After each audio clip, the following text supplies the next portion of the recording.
Hello दोस्तों, मैं दीपक कुमार स्वागत करता हूं आपको अपने यूट्यूब चैनल यूनिवर्स क्लासेज में। आज अम्ल एवं क्षारक और लवण का ये क्लास तीसरा है। इसके पीछे का 2 वीडियो बनाया जा चुका है।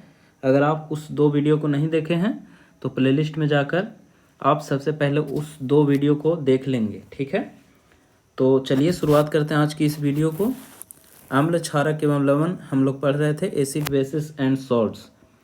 तो आज का जो तीसरा क्लास है उसका पहला पॉइंट जो है हम लोग को पढ़ना है, उसका नाम है कि अम्ल एवं क्षारक, अम्ल एवं क्षारक परस्पर कैसे अभिक्रिया करते हैं, ठीक है।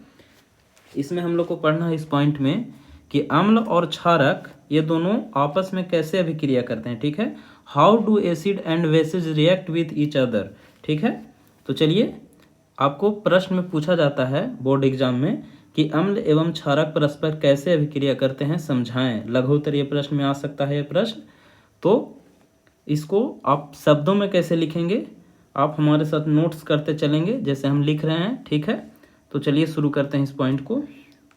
तो हम लोग लिखेंगे कि अम्ल एवं क्षारक परस्पर कैसे अभिक्रिया करते हैं। तो ठीक है, तो सबसे पहले आप समझिए इसके बारे में कि अम्ल एवं क्षारक की अभिक्रिया जो होता है वो दोनों से लवण और जल का निर्माण होता है, ठीक है। तो सबसे पहले हम इसको लिखेंगे पॉइंट की भाषा में या शब्दों की भाषा में लिखेंगे हम लोग कि अम्ल, साथ साथ में आप नोट्स करते चलिएगा, अम्ल एवं क्षारक, अम्ल एवं क्षारक की अभिक्रिया, अम्ल एवं क्षारक की अभिक्रिया से क्या बनता है, तो लवण तथा जल का निर्माण होता है,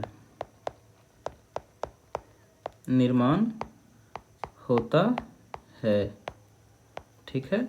अम्ल एवं क्षारक की अभिक्रिया से लवण तथा जल का निर्माण होता है और ये दोनों एक दूसरे को उदासीन कर देते हैं, ठीक है। दोनों एक दूसरे को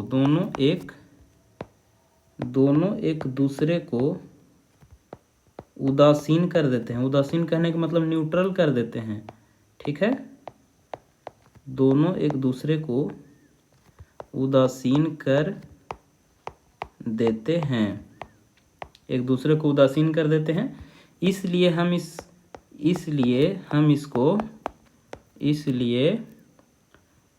इस अभिक्रिया को ऐसे लिख सकते हैं हम लोग कि इसलिए इस अभिक्रिया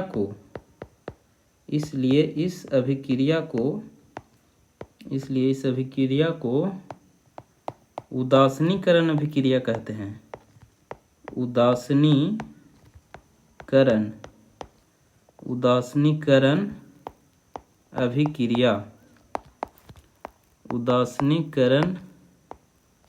अभिक्रिया, ठीक है। इसको इंग्लिश में बोलते हैं उदासीनीकरण अभिक्रिया को न्यूट्रलाइजेशन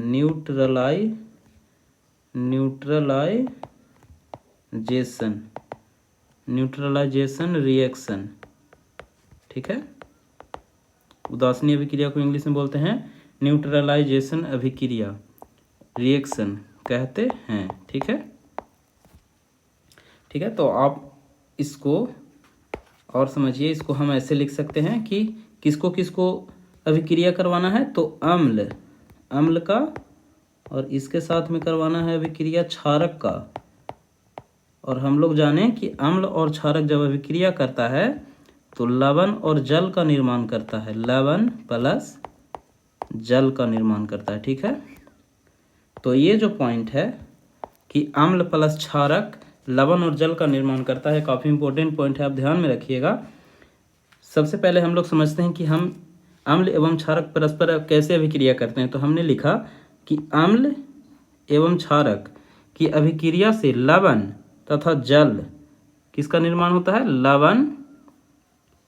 लवण और जल का निर्माण होता है। जैसे कि इस अभिक्रिया में आपको बताया गया है कि अम्ल और क्षारक जैसे ही अभिक्रिया करते हैं तो ये लवण और जल का निर्माण करते हैं, ठीक है। यही चीज यहाँ पे लिखा गया है, ठीक है। कि अम्ल एवं क्षारक की अभिक्रिया से लवण तथा जल का निर्माण होता है। ठीक है, दोनों एक दूसरे को उदासीन कर देते हैं। जैसे कि अम्ल और क्षारक एक दूसरे से अभिक्रिया करता है तो एक दूसरे को उदासीन कर देता है। इसीलिए हम इस अभिक्रिया को ये पूरा जो प्रोसेस है, अर्थात अम्ल प्लस क्षारक से लवण और जल का जो निर्माण हुआ, इस पूरे प्रोसेस को हम लोग कौन सा रिएक्शन कह सकते हैं? तो हम लोग रिएक्शन इसको बोल सकते हैं पूरे को उदासीनीकरण अभिक्रिया। ठीक है,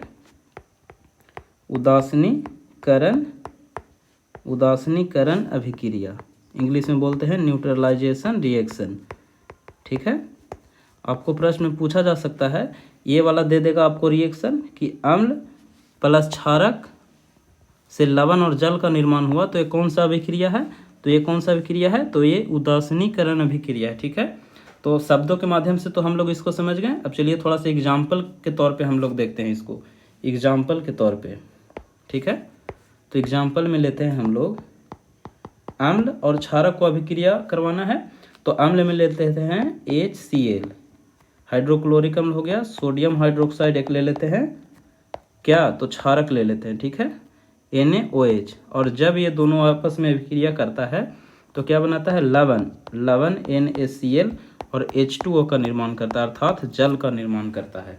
अब इसको समझिए, जैसे देखिए HCl लवण है, HCl अम्ल है और NaOH क्या है? तो ये क्षारक है, और NaCl लवण बना और H2O ये जल बना। कैसे बना? जैसे देखिए, जैसे कि हम लोग जानते हैं कि अम्ल एवं क्षारक की अभिक्रिया से लवण तथा जल का निर्माण होता है।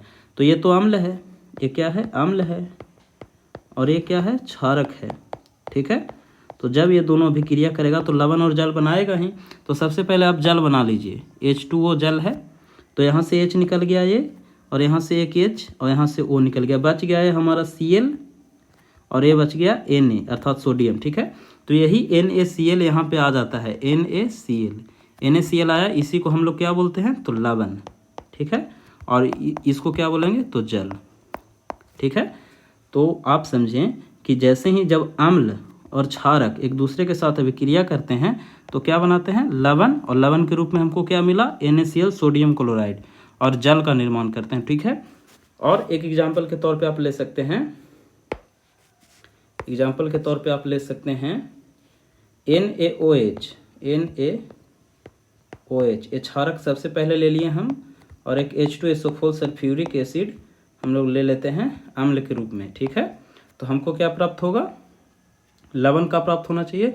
तो लवण के रूप में यहाँ पे हमको प्राप्त होता है Na2SO4 और H2, अर्थात जल का निर्माण तो होगा ही। ठीक है, और ये जो Na2SO4 है, ये किसका रासायनिक सूत्र है? तो इसको बोलते हैं सोडियम सल्फेट। क्या बोलते हैं इसको? सोडियम सल्फेट, और सोडियम सल्फेट यहाँ पे क्या है? तो लवण है। ठीक है, और ये तो जल है ही। तो NaOH ये पहले क्षार हो गया, और H2SO4 क्या है? अम्ल। तो अम्ल और क्षार दोनों अभिक्रिया किया, क्या बना दिया? सोडियम सल्फेट, जो लवण के रूप में है। क्या है? तो ये लवण है, लवण, और ये क्या है? और ये जल है। ठीक है, तो यहाँ पे भी हम देखें कि जैसे ही क्षार और अम्ल अभिक्रिया करता है तो हमको लवण और जल की प्राप्ति होती है। ठीक है, यहाँ पे आप क्या कर सकते हैं, जैसे यहाँ पे सोडियम यहाँ पे 2 है, यहाँ 2 सोडियम है, तो यहाँ पे 2 आप लगा सकते हैं। 2 सोडियम हो गया यहाँ पे।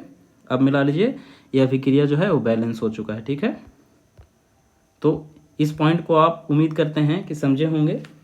अम्ल एवं क्षारक कैसे अभिक्रिया करता है उसके बारे में आप समझें कि अम्ल एवं क्षारक की अभिक्रिया से लवण तथा जल का निर्माण होता है।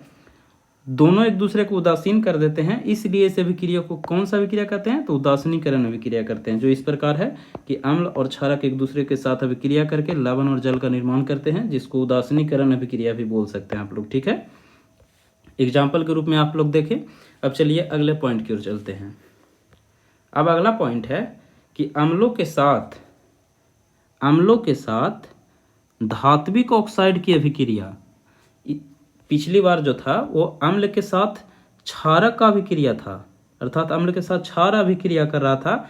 इस बार अम्ल के साथ हमको धात्विक ऑक्साइड का अभिक्रिया करवाना है, reaction of metallic oxide with acid. ठीक है, किसके साथ? तो एसिड के साथ हमको करवाना है। किसको? तो मेटेलिक ऑक्साइड अर्थात धात्विक ऑक्साइड को। तो चलिए इसको थोड़ा सा समझते हैं हम लोग शब्दों की भाषा में। तो आप लोग नोट करते चलिएगा इसको लिखेंगे कि अम्ल एवं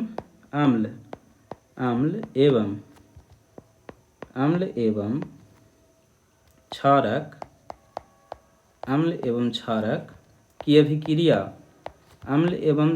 की अभिक्रिया के समान मतलब बराबर ही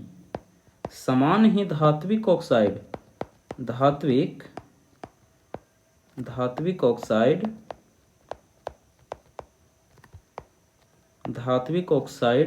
अम्ल से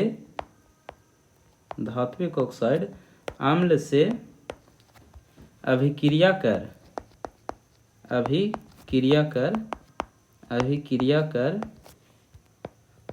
पहले आप नोट कर लीजिएगा, उसके बाद हम समझाएंगे, ठीक है। अम्ल से अभिक्रिया कर लवण तथा जल बनाते हैं, ठीक है। लवण तथा जल बनाते हैं। इसलिए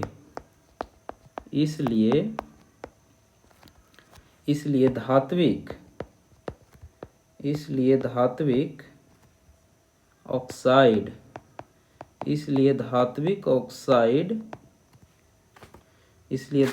ऑक्साइड को क्षारीय ऑक्साइड भी कहते हैं, ठीक है। कौन सा ऑक्साइड कहते हैं? तो क्षारीय ऑक्साइड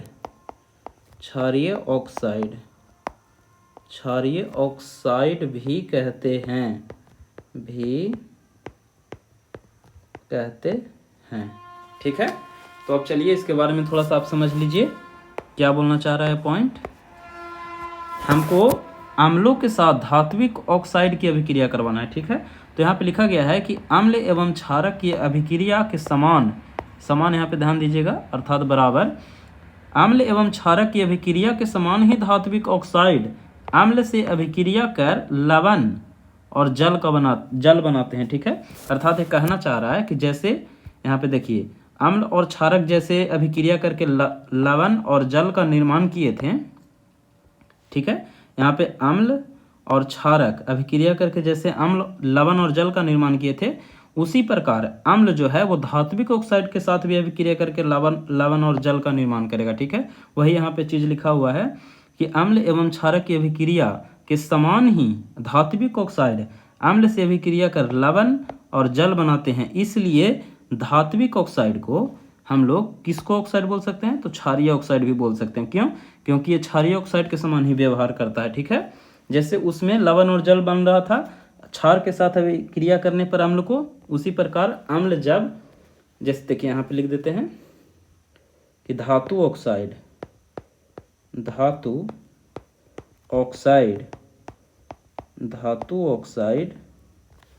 जब अम्ल के साथ अभिक्रिया करेगा तो क्या बनाएगा?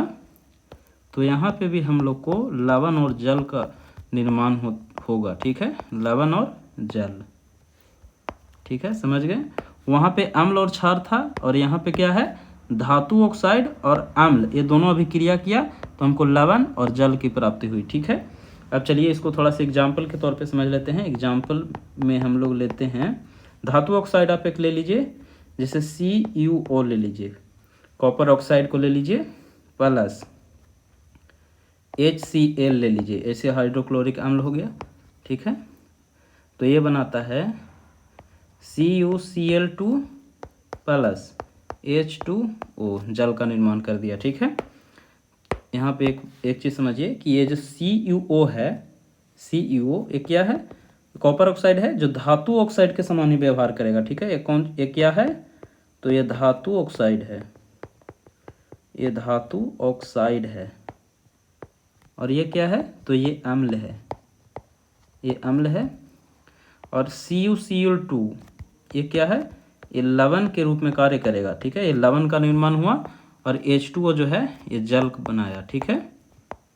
मतलब धातु ऑक्साइड अम्ल के साथ अभिक्रिया करके लवण और जल का निर्माण करेगा, ठीक है। जैसे यहाँ पे समझिए CuO copper oxide HCl hydrochloric अम्ल के साथ अभिक्रिया करके CuCl2 इसको बोलते हैं, इसका रासायनिक नाम है क्यूप्रिक क्लोराइड। क्यूप्रिक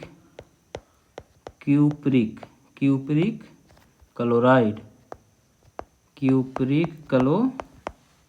इसको क्यूप्रिक क्लोराइड भी कहते हैं, या आप इसको कॉपर क्लोराइड भी बोल सकते हैं। ठीक है, तो एक और एग्जांपल ले लिए, एग्जांपल में एक और ले लीजिए। जैसे हम ले लेते हैं, यहाँ पे भी हम कॉपर ऑक्साइड को ही लेते हैं, कॉपर ऑक्साइड, और अम्ल के रूप में लेते हैं H2SO4। ठीक है, तो यहाँ पे हमको लवण प्राप्त होगा, क्योंकि धातु ऑक्साइड और अम्ल से अभिक्रिया किया है तो लवण तो प्राप्त होगा ही।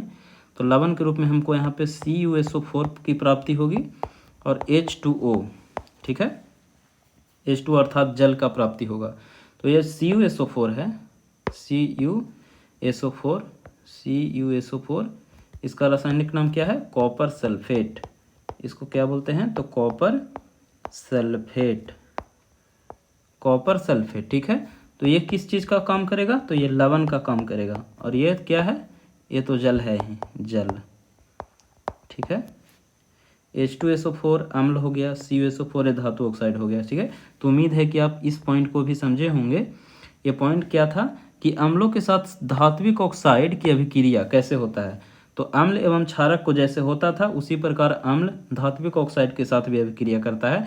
इसीलिए हम लोग इसको बोल सकते हैं क्या?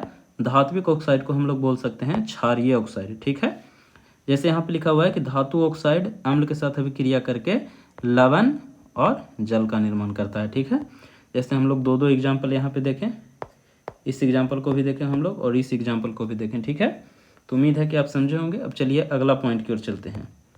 अगला पॉइंट है हम लोग का, अगला पॉइंट है, इसको ध्यान से समझिएगा। यहाँ पे लिखा हुआ है कि क्षारक के साथ, ठीक है, क्षारक के साथ अधात्विक ऑक्साइड की अभिक्रिया। पिछली बार क्या था? वहाँ पे अम्ल के साथ धात्विक ऑक्साइड की अभिक्रिया कैसे होती है वो समझे। यहाँ पे हम लोग समझना है हम लोगों को कि क्षारक जो है वो अधात्विक ऑक्साइड के साथ अभिक्रिया कैसे करता है। ठीक है, तो चलिए इसको समझते हैं। क्षारक के साथ अधात्विक ऑक्साइड की अभिक्रियाएं, reactions of a non metallic oxide with waste. ठीक है, तो यहाँ पे लिखा हुआ है कि हम जानते हैं कि कैल्शियम हाइड्रोक्साइड CaOH के होल2 एक क्षारक है। ये क्या है? ये क्षारक है। क्यों क्षारक है? क्योंकि OH है इसमें। ठीक है, OH हाइड्रोक्साइड है इसलिए यह क्षारक है। चूने के पानी कैल्शियम हाइड्रोक्साइड का विलयन। ठीक है, इसको कैल्शियम हाइड्रोक्साइड का विलयन भी बोलते हैं, जिसको चूने का पानी भी आप बोल सकते हैं। और carbon dioxide gas CO2 carbon dioxide gas हो गया के बीच अभिक्रिया से लवण CaCO3 तथा जल H2O बनता है। ठीक है, हम यहाँ पे लिखा हुआ कि हम जानते हैं कि कैल्शियम हाइड्रोक्साइड अर्थात क्षार, चूने के पानी कैल्शियम हाइड्रोक्साइड इसको बोल सकते हैं, कार्बन डाइऑक्साइड गैस के बीच अभिक्रिया से लवण और जल बनाता है। चूंकि यह क्षारक एवं अम्ल के बीच होने वाली अभिक्रिया के समान है। ठीक है, जैसे इसमें देखिए, इसमें लवण बना और इसमें भी जल बना। ठीक है, तो ये किस चीज़ का अभिक्रिया है? तो यहाँ पे लिखा हुआ है कि चूंकि यह क्षारक एवं अम्ल, क्षारक व अम्ल जब अभिक्रिया करता है तो वो भी तो लवण और जल का ही निर्माण करता है। वही चीज़ यहाँ पे लिखा हुआ है कि चूंकि यह क्षारक एवं अम्ल के बीच होने वाली अभिक्रिया के समान है। ठीक है, अतः हम यह कह सकते हैं कि अधात्विक ऑक्साइड की प्रकृति अम्लीय होती है। ठीक है, यहाँ पे पॉइंट समझने वाली बात है कि जैसे देखिए, एक बार फिर से समझिए इस चीज़ को। यहाँ पे लिखा हुआ है कि हम जानते हैं कि कैल्शियम हाइड्रोक्साइड CaOH के होल2 एक क्षारक है। चूने के पानी कैल्शियम हाइड्रोक्साइड का विलयन और कार्बन डाइऑक्साइड गैस CO2 के बीच अभिक्रिया से लवण तथा जल बनता है। ठीक है, जब लवण तथा जल बना तो चूंकि हम यह कह सकते हैं कि यह क्षारक एवं अम्ल के बीच होने वाले अभिक्रिया के समान है, अतः हम यह कह सकते हैं कि अधात्विक ऑक्साइड जो है, अधात्विक ऑक्साइड उसका प्रकृति कैसा होता है? तो अम्लीय होती है, जैसे CO2, SO2 इत्यादि। ठीक है, जैसे इसमें देखिए पॉइंट के अनुसार आप समझिएगा। यहाँ पे एग्जाम्पल के तौर पे लिया गया है कि CO2 जो गैस है, COH को होल2, ये कैल्शियम हाइड्रोक्साइड जो यहाँ पे दिया गया था, ठीक है। तो ये लवण बनाएगा CaCO3, ठीक है, सॉल्यूशन बनाएगा, और ये H2O जो जल बनाएगा, ठीक है। तो इसीलिए यहाँ पे जो CO2 है, CO2 जो गैस है, इसका प्रकृति अम्लीय हो गया। क्यों अम्लीय हो गया?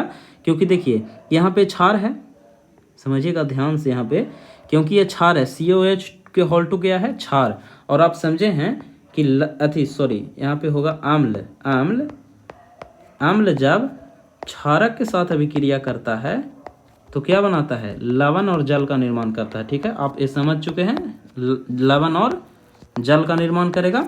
तो आप देखिए यहाँ पे जो COH के होल टू है, COH के होल टू है, ये तो क्षारक हो गया, ठीक है।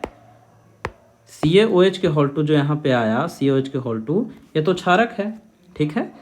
और ये CO2 जो गैस है, CO2 गैस है, लेकिन एक अधात्विक गैस है। अधात्विक कहने का मतलब वो धातु ना हो, ठीक है। तो जितना भी गैस है वो अधातु होता है। तो CO2 एक गैस है, इसलिए इसको अधात्विक ऑक्साइड भी हम लोग कह सकते हैं। तो जब अधात्विक ऑक्साइड क्षारक के साथ अभिक्रिया किया तो भी हम लोगों को लवण और जल का ही प्राप्ति हुआ, जो कि हम लोग को पढ़े थे कि अम्ल और क्षारक जब अभिक्रिया करता है तब लवण और जल का निर्माण होता है, ठीक है। तो क्षारक की जगह तो CaOH के होल टू आ गया, ठीक है, COH के होल टू। लेकिन अम्ल के जगह यहाँ पे क्या है? तो यहाँ पे CO2 है, जो यहाँ पे लिखा हुआ है, CO2 अम्ल के जगह है, और लवण के जगह CaCO3 बना और H2O जल बना। तो इसीलिए यहाँ पे बोला गया, ये पॉइंट बहुत इंपॉर्टेंट है यहाँ से, कि अतः हम यह कह सकते हैं कि आधात्विक ऑक्साइड की प्रकृति अम्लीय होती है, ठीक है। आधात्विक ऑक्साइड की प्रकृति अम्लीय होती है। क्यों? क्योंकि जो CO2 गैस है, ठीक है, ये अम्ल के रूप में ही तो कार्य कर रहा है। CO2 जो है वो अम्ल के रूप में ही कार्य कर रहा है यहाँ पे, ठीक है। तो इसलिए हम बोल सकते हैं कि जितना भी आधात्विक ऑक्साइड है जो क्षार से अभिक्रिया करके लवण और जल का निर्माण करेगा, उस सभी आधात्विक ऑक्साइड की प्रकृति जो होगा वो अम्लीय होगा, क्योंकि अम्ल की तरह व्यवहार करता है, तभी तो लवण और जल का निर्माण होता है। तो इसलिए यहाँ पे जितना भी आधात्विक ऑक्साइड है, जैसे CO2 हो गया, SO2 हो गया, ये सब जितना भी है वो क्या है? तो वो अम्ल की तरह व्यवहार करेगा। यही चीज़ यहाँ पे समझाया गया है कि CO2 गैस है, COH का होल टू क्षार है, CaCO3 जो सोल्यूशन अर्थात लवण का निर्माण किया, और H2O जल का निर्माण किया, ठीक है। तो उम्मीद है कि आप समझे होंगे।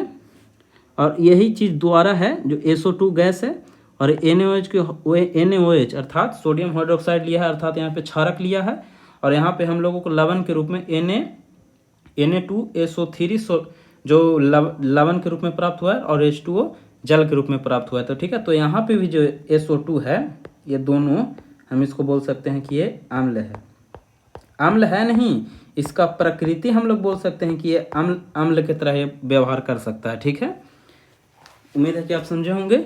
और यहाँ पे एक पॉइंट लिखा हुआ है, लेकिन सभी आधात्विक ऑक्साइड, हम ऐसा नहीं बोल सकते हैं कि सभी आधात्विक ऑक्साइड की प्रकृति होगा वो अम्लीय होगा। यहाँ पे लिख दिया है साफ साफ कि लेकिन सभी आधात्विक ऑक्साइड की अम्लीय प्रकृति के नहीं होते हैं। जितना भी आधात्विक ऑक्साइड है आप नहीं बोल सकते हैं कि उसकी प्रकृति अम्लीय होता है। जैसे कि H2O तो आधात्विक है क्योंकि ये धातु नहीं है। NO ठीक है, ये भी जो है NO हो गया, CO हो गया और N2O हो गया, नाइट्रस ऑक्साइड, इस सब का जो प्रकृति होगा अम्लीय नहीं होगा। और ये अम्लीय नहीं होगा क्योंकि ये H2O है, NO है, CO है, N2O है, लेकिन ये भी तो आधात्विक ऑक्साइड है। तो हम जितना भी आधात्विक ऑक्साइड होता है वो अम्लीय प्रकृति के नहीं होता है। यहाँ पे ये बात को समझाया गया है, ठीक है। आदि तो H2 हो गया, NO, CO, N2O। आधात्विक ऑक्साइड उदासीन ऑक्साइड है, ठीक है। आधात्विक ऑक्साइड जो है वो उदासीन ऑक्साइड है। अच्छा, अब यहाँ पे एक पॉइंट और समझिए कि ये उदासीन ऑक्साइड कैसे बोल दिया है। यहाँ पे जितना भी आधात्विक ऑक्साइड है वो उदासीन ऑक्साइड है, अर्थात ये ना तो अम्लीय है और ना ही क्षारीय है, ठीक है। ठीक है, ये ना तो अम्लीय है ना ही क्षारीय, अर्थात ये उदासीन है, न्यूट्रल है। हम लोग आदि यह बोल सकते हैं आधात्विक ऑक्साइड को, जैसे देखिए ये H2O है, NO है, CO2 और SO2 को तो हम बोल सकते हैं कि इसकी प्रकृति अम्लीय होगी, लेकिन सभी आधात्विक ऑक्साइड को आप नहीं बोल सकते हैं कि वो अम्लीय प्रकृति के होगा, ठीक है। जैसे यहाँ पे दिया हुआ एग्जाम्पल में H2O, NO और C और N2O, ये सब जो आधात्विक ऑक्साइड है उदासीन ऑक्साइड है, ना कि ये प्रकृति अम्लीय होगा इसका, ये उदासीन, इसकी प्रकृति उदासीन होगा। अर्थात कह सकते हैं कि H2O जो है वो ना तो अम्ल है और ना ही क्षार है, NO जो है वो ना तो अम्ल है ना ही क्षार है, CO है जो ना अम्ल है ना क्षार है, N2 नाइट्रस ऑक्साइड है जो ना तो अम्ल है और ना ही क्षार है। ठीक है, तो उम्मीद है कि आप समझे होंगे इस पॉइंट को। ठीक है, तो हम लोग 3 पॉइंट आज के क्लास में पढ़ें और 3 पॉइंट है। हम लोग सबसे पहले पढ़ें कि अम्ल एवं क्षार एक दूसरे से कैसे अभिक्रिया करता है, इसको डिटेल में आप समझें। और उसके बाद समझें कि अम्ल जो है वो धात्विक ऑक्साइड के साथ कैसे अभिक्रिया करता है। और उसके बाद हम लोग यहाँ पे समझें अभी तुरंत कि क्षारक जो है वो अधात्विक ऑक्साइड के साथ अभिक्रिया कैसे करते हैं। इसको काफ़ी डिटेल से हम समझाए हैं, उम्मीद करते हैं कि आप समझे होंगे। ठीक है, अगर नहीं समझ में आया तो वीडियो को दोबारा देख लीजिएगा रिवाइंड करके, तो आपको अच्छा से समझ में आ जाएगा। ठीक है, एक यहाँ पे पॉइंट लिखा हुआ है। ठीक है, एक यहाँ पे पॉइंट लिखा हुआ है नोट में करके कि धातु के साथ, ठीक है, धातु के साथ सभी अम्ल, धातु के साथ सभी अम्ल अभिक्रिया कर हाइड्रोजन गैस उत्पन्न करते हैं। ठीक है, जितना भी धातु है, ये पिछले क्लास में क्लास 2 में आपको बताया गया है कि धातु के साथ जब अम्ल अभिक्रिया करता है तो हाइड्रोजन गैस का निर्माण होता है। ठीक है, तो यहाँ पे यही चीज़ लिखा हुआ है कि धातु के साथ सभी अम्ल, जितना भी अम्ल है वो अभिक्रिया करेगा, हाइड्रोजन गैस का निर्माण होगा। ठीक है, उत्पन्न करता है। अतः इससे पता चलता है कि सभी अम्लों में हाइड्रोजन होता है। ठीक है, सभी अम्लों में हाइड्रोजन होता है, ये फिक्स है। इससे हमको पता चलता है कि सभी अम्लों में हाइड्रोजन होता है, तभी तो ये धातु के साथ अभिक्रिया करके हाइड्रोजन गैस निकालता है। अतः अब यहाँ पे एक प्रश्न उठता है, यहाँ पे लिखा हुआ है कि अब प्रश्न उठता है कि क्या हाइड्रोजन युक्त सभी यौगिक अम्ल होते हैं। यहाँ पे एक प्रश्न उठता है कि जितने भी जौन सा यौगिक है उसमें हाइड्रोजन है तो क्या सभी यौगिक अम्ल होगा। यहाँ पे तो इस बात से पता चला कि जितना भी अम्ल है उसमें हाइड्रोजन होता है, ये तो बात फिक्स है। लेकिन जितना भी यौगिक में हाइड्रोजन होगा क्या वो सभी अम्ल होगा, तो इसका आंसर है नहीं। वही यहाँ पे बात लिखा हुआ है, यहाँ लिखा हुआ कि अब प्रश्न उठता है कि क्या हाइड्रोजन युक्त सभी यौगिक अम्ल होते हैं, तो इसका आंसर क्या है, नहीं। सभी यौगिक जो हाइड्रोजन युक्त है वो अम्ल नहीं होते हैं। क्यों, जैसे देखिए यहाँ पे लिखा हुआ है कि हाइड्रोजन युक्त सभी यौगिक अम्ल नहीं होते हैं। जैसे में आपको एक पॉइंट जैसे में करके लिखा हुआ है, जैसे एग्जांपल के तौर पे कि ग्लूकोज में देखिए यहाँ पे हाइड्रोजन है और एल्कोहल में भी हाइड्रोजन है।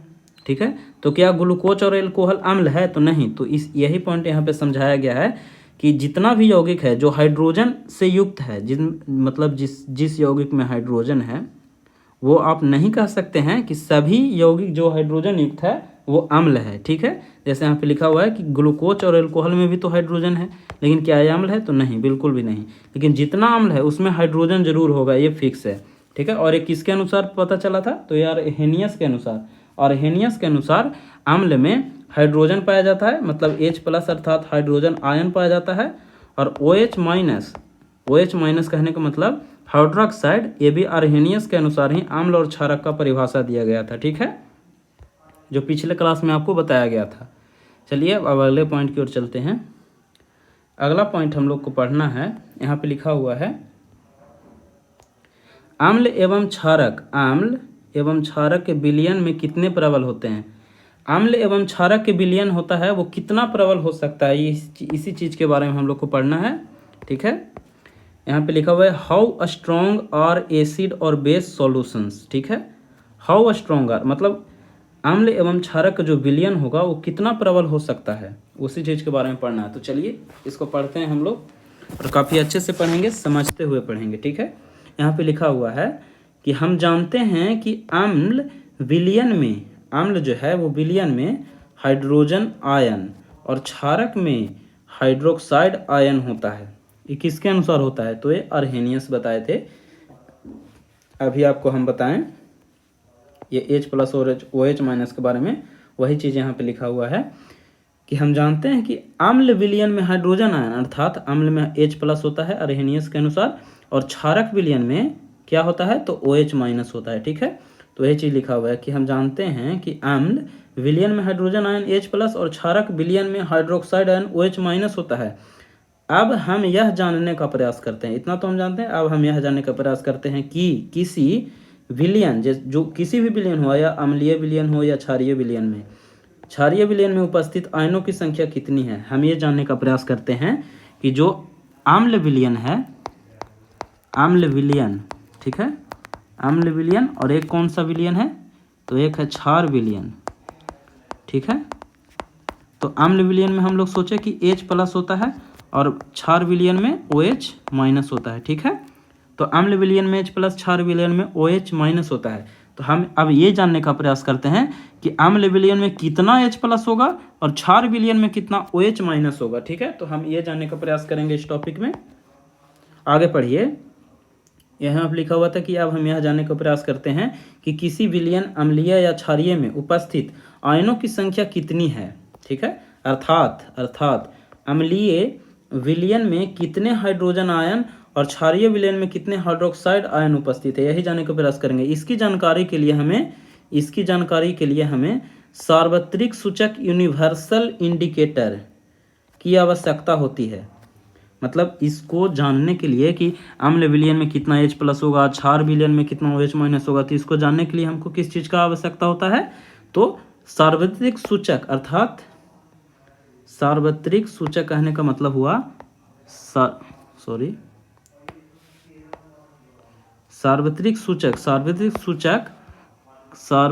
सूचक का हमको जरूरी पड़ेगा। सार्वत्रिक सूचक को हम लोग यूनिवर्सल इंडिकेटर की बोलते हैं, ठीक है। तो हमको इसकी आवश्यकता होगी। तो सार्वत्रिक सूचक अनेक सूचकों का मिश्रण होता है। जो सार्वत्रिक सूचक है, यहाँ पे हम लिख देते हैं सार्वत्रिक सूचक,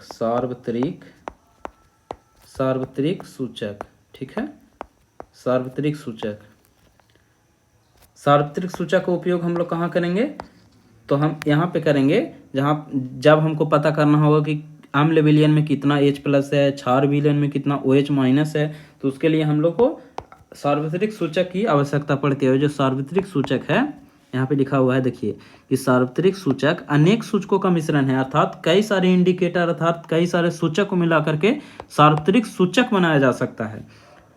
अनेक सूचकों का मिश्रण है जो किसी विलयन में हाइड्रोजन आयन की सांद्रता की भिन्नता के अनुरूप भिन्न भिन्न रंग प्रदर्शित करते हैं, ठीक है। अब यहाँ पे अगला पॉइंट की ओर चलिए। अगला पैराग्राफ में किसी विलयन में उपस्थित हाइड्रोजन आयन की सांद्रता ज्ञात करने के लिए 1909, ये याद रखिएगा पॉइंट को, 1909 ईस्वी में फ्रेंच वैज्ञानिक, कौन सा वैज्ञानिक, फ्रेंच मतलब फ्रांस के वैज्ञानिक SPL सोरेनसन, इसको एस सोरेनसन भी आप बोल सकते हैं शॉर्ट में, ठीक है। SPL सोरेनसन इनका पूरा नाम है, ने एक स्केल विकसित किया जिसे pH स्केल कहते हैं, pH स्केल, ठीक है। तो सार्वत्रिक सूचक का हम लोग का मतलब ज़रूरत पड़ेगा, किस लिए, तो अम्ल विलयन में H+ की सांद्रता ज्ञात करने के लिए, क्षार विलयन में OH- की सांद्रता ज्ञात करने के लिए, ठीक है। तो ये सार्वत्रिक सूचक आया कहाँ से, इसको सबसे पहले कौन लाए, तो सार्वत्रिक सूचक का सबसे पहले 1909 ईस्वी में, ठीक है, 1909 ईस्वी में फ्रेंच का वैज्ञानिक थे, उनका नाम था SPL सोरेनसन, ठीक है। तो ये नाम याद रखिएगा, SPL सोरेनसन। यहाँ पे ऐसे लिखा हुआ है कि किसी विलयन में उपस्थित हाइड्रोजन आयन की सांद्रता ज्ञात करने के लिए सन 1909 ईस्वी में SPL सोरेनसन ने एक स्केल विकसित किया जिसे pH स्केल कहा। और किसका निर्माण किया, SPL सोरेनसन ने किसका खोज किया, तो pH स्केल का खोज किया, ठीक है। pH स्केल, ठीक है, pH स्केल कहते हैं जिसको, pH स्केल कहते हैं। pH में P सूचक है, pH में जैसे यहाँ पे pH लिखा हुआ है, मान लीजिए कि यहाँ पे pH है, तो P से क्या होता है, तो P से होता है पोटेंज, ठीक है, पोटेंज, ठीक है। यहाँ पे वही चीज़ लिखा हुआ होगा कि pH में P सूचक है पुसांस पोटेंज, इसको हिंदी में बोलते हैं पुसांस, ठीक है। तो P से तो हो गया पोटेंज, P से क्या हो गया, पोटेंज, और H से क्या होगा, तो हाइड्रोजन। तो आपको कभी कभी एग्जाम में ये भी प्रश्न पूछा जाता है कि pH का फुल फॉर्म क्या होता है, तो पोटेंज ऑफ हाइड्रोजन। अगर पोटेंज ऑफ हाइड्रोजन ना रहे, जैसे यहाँ पे हम लिख देते हैं pH का full form, potenz of hydrogen, potenz of hydrogen या ऑप्शन में न रहे तो इसको हम लोग बोलते हैं power of hydrogen, power of hydrogen, power of hydrogen. ठीक है, तो ये पूछा जाता है पीएच स्केल का। पीएच स्केल से आपको प्रश्न पूछा ही जाता है कि पीएच स्केल का खोज किसने किया, पीएच स्केल का खोज कब हुआ, जो पीएच स्केल खोज किए वो वैज्ञानिक कहाँ के थे, उनका नाम क्या था, ये सब पूछा जाता है। तो इसके बारे में आप लोग जान गए कि पीएच स्केल का खोज 1909 ईस्वी में फ्रेंच वैज्ञानिक एसपीएल सोरेनसन के द्वारा किया गया। और पीएच का पूर्ण रूप होता है, अर्थात पीएच का फुल फॉर्म होता है पोटेंज ऑफ हाइड्रोजन या पावर ऑफ हाइड्रोजन। पी से पोटेंज हो गया जिसको हिंदी में पुषांश बोलते हैं, और एच से हो गया हाइड्रोजन। अगर पोटेंज ऑफ हाइड्रोजन ना रहे तो हम लोग पावर ऑफ हाइड्रोजन आंसर मार सकते हैं। ठीक है, लेकिन फर्स्ट आंसर ये होगा, अर्थात पोटेंज ऑफ हाइड्रोजन ही आंसर होता है इसका। ठीक है, अगर ना रहे ये ऑप्शन में तब आप पावर ऑफ हाइड्रोजन मार सकते हैं। ठीक है, अब आगे पढ़िए। लिखा हुआ है पी से पोटेंज हो गया जिसका अर्थ होता है शक्ति। ठीक है, इसका अर्थ क्या होता है, पोटेंज का अर्थ होता है शक्ति, शक्ति। तो इसीलिए हम पी से पावर ऑफ हाइड्रोजन भी बोले। ठीक है, क्योंकि इसका अर्थ ही होता है शक्ति। और एच सूचक है, जैसे पी से सूचक हो गया पोटेंज का, जिसको हिंदी में पुषांश बोलते हैं, और इसका अर्थ हुआ शक्ति। और एच का सूचक है हाइड्रोजन, जिनका अर्थ होता है हाइड्रोजन आयन, जिसका हाइड्रोजन का अर्थ क्या होगा, हाइड्रोजन आयन। अतः पीएच का समान अर्थ हुआ हाइड्रोजन आयन की शक्ति। अर्थात हम बोल सकते हैं पीएच का तो इंग्लिश में हो गया पोटेंज ऑफ हाइड्रोजन, लेकिन हिंदी में अगर बोलना चाहें पीएच का मतलब पूर्ण रूप तो हाइड्रोजन आयन की शक्ति। पीएच का समान अर्थ हो गया हाइड्रोजन आयन की शक्ति। ठीक है, आगे पढ़िए। लिखा हुआ है कि पीएच का मान 0 से लेकर 14 के बीच होता है। जो पीएच स्केल होता है जो सोरेनसन साहब ने खोज किए, उसका मान कहाँ से कहाँ तक होता है, तो 0 से लेकर के 14 के बीच होता है। उदासीन विलयन का पीएच मान 7 होता है। जो उदासीन होता है, जो ना तो अम्ल होता है और ना ही क्षार होता है, उसे उदासीन विलयन बोलेंगे। तो उदासीन विलयन का पीएच मान कितना होता है, तो 7 होता है। अम्लीय विलयन के लिए पीएच मान 7 से कम होगा। अम्लीय विलयन जो होगा उसका पीएच मान 7 से कम होगा, और क्षारीय विलयन के लिए पीएच मान 7 से अधिक होगा। ठीक है, आगे आपको और अच्छा से समझाया जाएगा इस चीज़ को। यहाँ पे देखिए लिखा हुआ है कि पीएच जब पीएच जब 7 के इक्वल टू हो जाएगा तो वो कैसा विलयन हो जाएगा, पीएच जब 7 के इक्वल टू हो जाएगा तो उदासीन विलयन हो जाएगा। अगर पीएच 7 से कम है, पीएच 7 से कम है तो ये अम्लीय विलयन के रूप में होगा, और पीएच का मान अगर 7 से ज़्यादा हो गया तो कैसा विलयन हो जाएगा, तो ये क्षारीय विलयन हो जाएगा। ठीक है, यहाँ पे लिखा हुआ है पीएच का मान 7 से जितना कम होता है, पीएच का मान 7 से जितना कम होगा वह विलयन उतना ही अधिक अम्लीय होगा। आप प्रबल अम्ल और दुर्बल अम्ल के बारे में पढ़े थे क्लास फर्स्ट में ही। ठीक है, तो यहाँ पे पीएच स्केल से हम लोग कैसे पता लगा सकते हैं कि कोई भी अम्ल दुर्बल अम्ल है या प्रबल अम्ल है। तो 7 से कम होगा वो तो अम्लीय होगा ही, लेकिन 7 से जितना कम होते चला जाएगा, जैसे 7 से कम 6, 5, 4, 3, 2, 1, 0, जितना कम होगा उसका अम्लीयता और उतना ही बढ़ते चला जाएगा। उस चीज़ को यहाँ पे लिखा हुआ है कि पीएच का मान 7 से जितना कम होता है वह विलयन उतना अधिक अम्लीय होता है। इसको आप फिगर के माध्यम से आगे समझेंगे। ठीक है, 7 से जितना कम होगा उसका अधिक अम्लीय उतना ही होगा।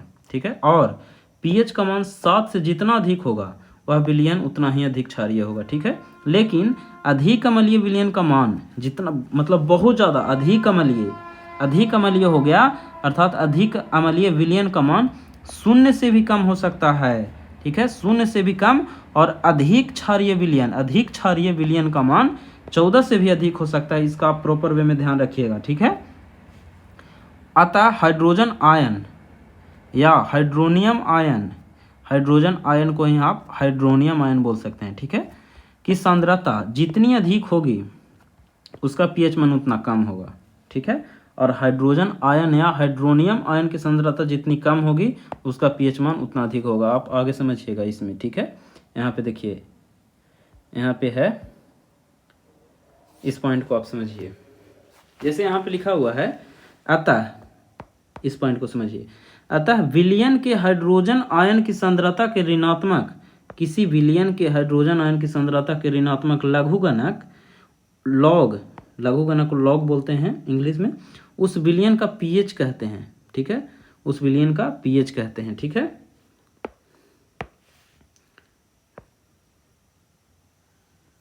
उस विलयन का पीएच कहते हैं।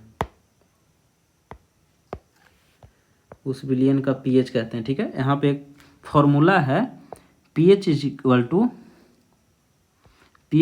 टू हो जाएगा, पीएच इज इक्वल टू होता है माइनस में लॉग एच प्लस, या इसको आप लिख सकते हैं 1/, जैसे माइनस में लॉग है 1/, करिएगा तो ये प्लस में लॉग हो जाएगा। ठीक है, तो ये अम्ल के लिए है। ठीक है, ये अम्ल के लिए है क्योंकि यहाँ पे H प्लस है, आप देख सकते हैं H प्लस। ठीक है, तो पीएच का वैल्यू होता है, ये कभी कभी डायरेक्ट आपको एग्जाम में ऑब्जेक्टिव प्रश्न के रूप में पूछा जा सकता है कि पीएच का मतलब फॉर्मूला क्या होता है। अर्थात यहाँ पे देखिए लिखा हुआ कि किसी विलयन के हाइड्रोजन आयन की सांद्रता के ऋणात्मक लघुगणक लॉग उस विलयन का पीएच कहते हैं। अर्थात पीएच का फॉर्मूला है माइनस लॉग H प्लस।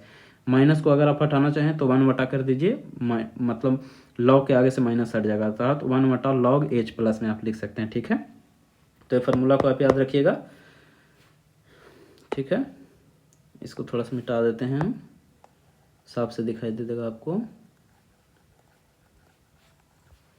अब आगे वाला पॉइंट को समझते हैं, अर्थात इसको समझते हैं। इसको समझ चुके हैं आप, अब आप इसको समझिए। लिखा हुआ है कि समान बोलचाल की भाषा में हम कह सकते हैं कि पीएच स्केल एक प्रकार का पैमाना है। हम बोल सकते हैं समान बोलचाल की भाषा में कि पीएच स्केल जो है एक प्रकार का पैमाना है।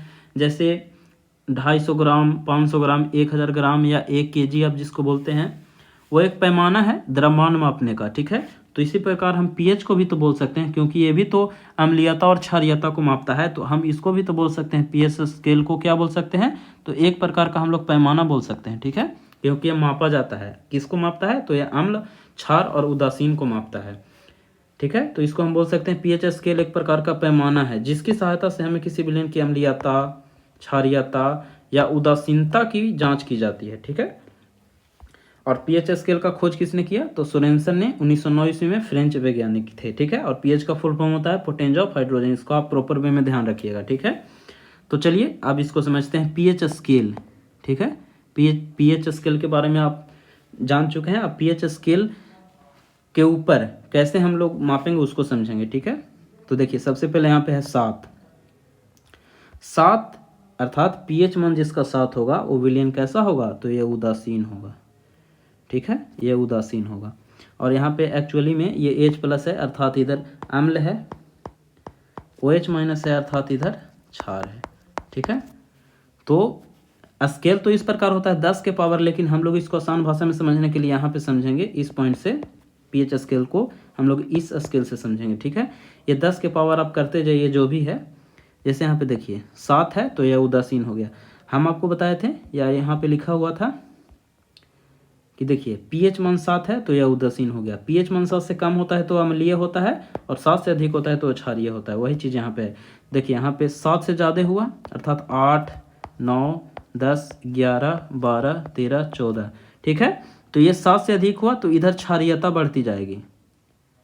मतलब जैसे जैसे इसका पीएच स्केल इस साइड की ओर बढ़ेगा उसकी क्षारीयता भी बढ़ती चली जाएगी। और 7 से कम को हम लोग अम्लीयता कहते हैं और 7 को उदासीन कहते हैं। तो उदासीन तो 7 के सामने उदासीन हो गया, लेकिन 7 से कम है, अर्थात 6 है, 5 है, 4 है, 3 है, 2 है, 1 है और 0 भी है। ठीक है, तो इस साइड में अगर आप 7 से कमते चले जाइएगा पीएच मान, तो उसकी अम्लीयता जो है वो बढ़ती चली जाएगी। ये काफ़ी इंपॉर्टेंट यहाँ पे पॉइंट है, आप समझिएगा।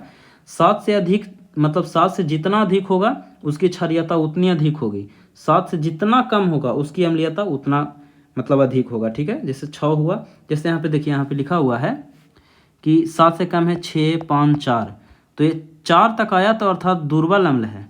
ठीक है, अम्ल तो है ही लेकिन ये दुर्बल अम्ल है। लेकिन और कमते चला गया, अर्थात 3 हो गया, 2 हो गया, 1 हो गया, 0 हो गया, तो ये प्रबल अम्ल की श्रेणी में आता है। ठीक है, और इधर भी वही चीज़ है कि 8, 9, 10 है तो अर्थात ये दुर्बल क्षार है, और 11, 12, 13, 14 अर्थात बहुत ज़्यादा 7 से ज़्यादा हो गया तो उसकी क्षारीयता भी बढ़ जाएगी, अर्थात ये प्रबल क्षार हो जाएगा, स्ट्रॉन्ग बेस हो जाएगा। और जितनी कम होगा वो उतना ही स्ट्रॉन्ग एसिड होगा। ठीक है, तो आप समझ सकते हैं इसको। एक बार फिर से हम समझाने का प्रयास करते हैं आपको। 7 रहेगा तो उदासीन हो जाएगा, 7 से जितना ज़्यादा होगा उसकी क्षारीयता उतना अधिक होगी, अर्थात प्रबल होगा। या 7 से दम पास में होगा ज़्यादा, जैसे 8, 9, 10 की श्रेणी में रहेगा तो यह दुर्बल क्षार होगा, अर्थात वीक एसिड, वीक बेस होगा, और इधर ये वीक एसिड होगा। अगर उसका पीएच मान 6, 5 और 4 होगा, और 3, 2, 1 और 0 आ गया, अर्थात सबसे कम हो गया पीएच मान, तो अम्लीयता उसका सबसे ज़्यादा हो जाएगा, अर्थात वो प्रबल अम्ल हो जाएगा, प्रबल अम्ल हो जाएगा। ठीक है, तो आप इस वीडियो में आप समझें बहुत सारे अच्छे अच्छे पॉइंट को, पीएच स्केल के बारे में आप समझ चुके हैं, जो काफ़ी इम्पोर्टेंट टॉपिक था इस चैप्टर का। तो चलिए, उम्मीद करते हैं कि हम जो पढ़ाएं आपको समझ में आया होगा।